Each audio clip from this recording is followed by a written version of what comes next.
All new at 6 o'clock, Charlotte Mayor Lyles detailing her priorities for the next 2 years. Lyles was re-elected in November for a fourth term, and she sat down only with WBTV's Caroline Hicks to answer questions that impact how we live and how the city spends your tax dollars.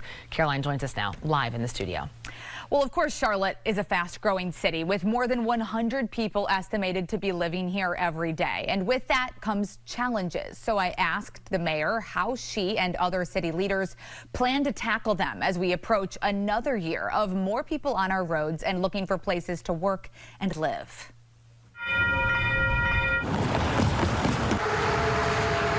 What I believe is really most important is that we have the idea of quality of life always. Traffic is a big issue. I oftentimes hear, how do we make it so that Charlotte does not become the next Atlanta? So I'll pose that question to you. How do we stop that from happening? Wow, that's a big question. We stop it by having better plans for how we can move people around. A major transportation project that's finally making progress is the long-awaited Red Line, a commuter rail connecting towns like Huntersville and Davidson to uptown Charlotte. We have entered into a negotiating phase with Norfolk Southern. There were people that said pigs will fly first before we get the opportunity to buy that line. Is there any sort of timeline for when that could happen? It is going to take time. We have to make decisions about where do people stop, where does it start. What are we doing to make sure that we are staying on top of infrastructure, widening roads when we're building? We are not keeping up with our infrastructure. Under the old planning system, we built hundreds of single-family residential communities. Now, when you start talking about widening the roads, we did not build the connections that allowed for many of these. So we have to figure out a new way. Of course, we know COVID brought a lot of different challenges, and there have been some economic development challenges, some public-private partnerships that didn't work out. We know Centene pulled out of its plans for the East Coast headquarters, Tepper Sports pulled out of its plans for the Charlotte FC headquarters, and then most recently, we lost the opportunity to bring the Western and Southern open here.